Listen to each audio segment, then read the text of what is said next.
Shalom, selamat pagi saudara-saudara yang selalu dikasihi dan diberkati oleh Tuhan. Sukacita kita bisa berjumpa kembali, menikmati persekutuan di hadirat Tuhan. Dan kita yakin serta percaya bahwa pertolongan kita adalah dalam nama Tuhan, pencipta langit dan bumi. Kasih karunia dan damai sejahtera Allah menyertai kamu sekalian. Amin. Kita akan membaca bahagian firman Tuhan menurut Renungan Harian Toraya, edisi Jumat 7 Oktober 2022 yang terambil dari 2 Timotius pasal 2 ayat 1 sampai 13. Sebelumnya mari kita satu di dalam doa. Kita berdoa.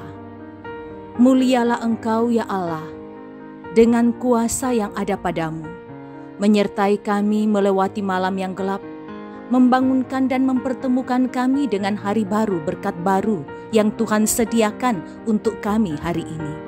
Adalah hal yang menyukacitakan hati kami. Kami bisa berjumpa dengan Tuhan dalam ibadah ini. Kami akan mendengarkan firman Tuhan.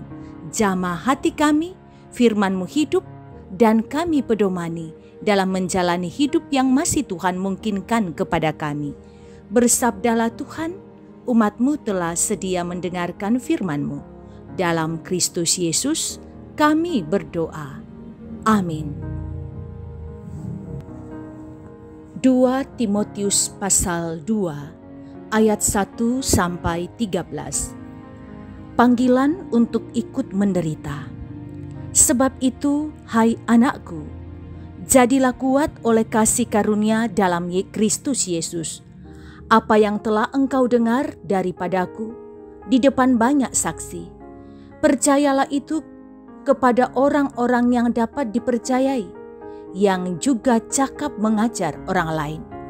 Ikutlah menderita sebagai seorang prajurit yang baik dari Kristus Yesus. Seorang prajurit yang sedang berjuang tidak memusingkan dirinya dengan soal-soal penghidupannya, supaya dengan demikian ia berkenan kepada komandannya. Seorang olahragawan hanya dapat memperoleh mahkota sebagai juara apabila ia bertanding menurut peraturan-peraturan olahraga. Seorang petani yang bekerja keras haruslah yang pertama menikmati hasil usahanya. Perhatikanlah apa yang kukatakan. Tuhan akan memberikan kepadamu pengertian dalam segala sesuatu.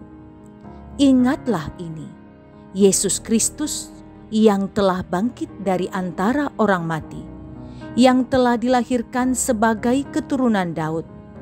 Itulah yang kuberitakan dalam Injilku. Karena pemberitaan Injil inilah aku menderita, malah dibelenggu seperti seorang penjahat, tetapi firman Allah tidak terbelenggu.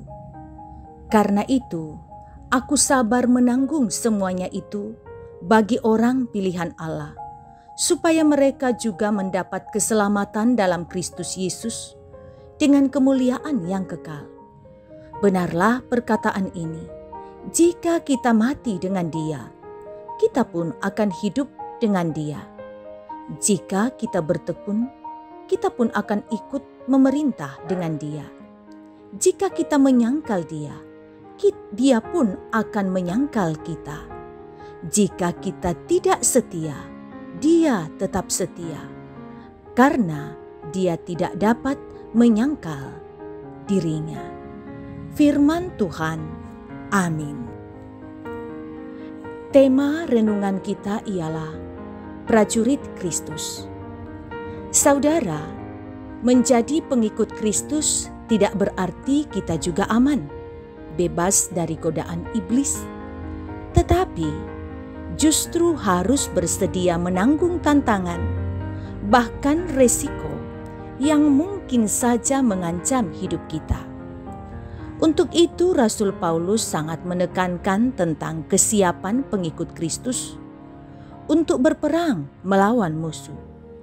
Musuh kita adalah pemerintah-pemerintah, penguasa-penguasa, penghulu-penghulu dunia yang gelap ini, dan roh-roh jahat. Apa yang harus dipersiapkan untuk menjadi seorang prajurit yang siap diutus untuk masuk ke dalam medan perang? Tentu yang dibutuhkan adalah mental dan peralatan perang lainnya. Apalagi lawan itu adalah penguasa-penguasa dan roh-roh jahat yang juga memiliki kekuasaan dan kuasa yang sangat mungkin mempengaruhi dan berpotensi menjatuhkan kita. Mau atau tidak, musuh-musuh ini harus dilawan, karena jika tidak, maka akan menguasai kita dan menyeret kita ke jurang kebinasaan. Bagaimana kita harus melawan? Memang tidak mudah, dan inilah yang harus dilakukan. Fokus kepada Tuhan dan memiliki prinsip yang teguh. Jangan disibukkan dengan urusan pribadi dan perkara duniawi, sehingga perkara-perkara rohani dikesampingkan. Tidak sedikit orang Kristen dan tidak lagi diutamakan Tuhan. Agama sekedar identitas saja. Seorang pengikut Kristus harus terus melatih dan memperlengkapi diri sehingga benar-benar menjadi laskar Kristus yang bertanggung, yang tangguh dan tidak mudah diseret oleh kuasa iblis. Kidung Jemaat 339 mengatakan, maju laskar Kristus lawan kuasa gelap. Ikut salib Tuhan sungguh dan tetap. Rajamu sendiri berjalan di depan, majulah iringi panji cemerlang. Maju laskar Kristus lawan kuasa gelap, ikut salib Yesus sungguh dan tetap. Amin. Mari kita berdoa. Buatlah kami menjadi laskar Kristus yang maju berperang melawan kuasa kegelapan, berjuang bersama dengan Tuhan. Kami yakin bersama dengan Tuhan, kami akan jadi pemenang. Terima kasih untuk firman, dan terima kasih untuk janji penyertaan-Mu kepada kami. Engkau akan melindungi kami menjalani hari-hari kami dalam hari ini dan melakukan segala aktivitas kami. Lihatlah mereka yang sakit yang mungkin mengikuti ibadah ini, ataupun keluarga yang sakit, atau anggota jemaat yang sakit. Lawat mereka, berikan pengharapan kesembuhan. Orang-orang tua kami lansia berikan juga pengharapan bahwa Tuhan tetap ada di masa tua, Tuhan tetap ada sampai pada masa putih rambut. Mendoakan akan mereka yang bergumul, ingatkan melibatkan Tuhan. Yang bersukacita, ajar bermegah di dalam Tuhan dan mensyukuri bahwa apa yang mereka dapatkan yang disyukuri adalah pemberian dari Tuhan. Kami tetap mendoakan akan sidang klasis Makassar Timur, di mana hari ini akan dilakukan penutupan hari terakhir. Terima kasih tuntunan Tuhan sehingga sidang klasis dalam 2 hari berjalan dengan baik. Kami berdoa Bapa di sorga, sertai keluarga kami. Semoga selalu ada keharmonisan. Berikan perlindungan-Mu siang dan malam atas seisi rumah kami. Jemaat dan pelayanan kiranya tetap berjalan dengan baik. Ini doa kami Tuhan, selalu kami bawa dalam nama Yesus, Tuhan dan Juru Selamat kami yang hidup. Amin. Terimalah berkat Tuhan. Tuhan memberkati engkau dan melindungi engkau. Tuhan menyinari engkau dengan wajah-Nya dan memberi engkau kasih karunia.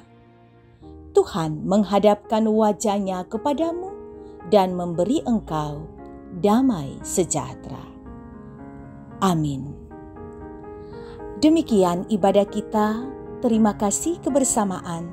Tuhan Yesus selalu memberkati. Salam sehat selalu.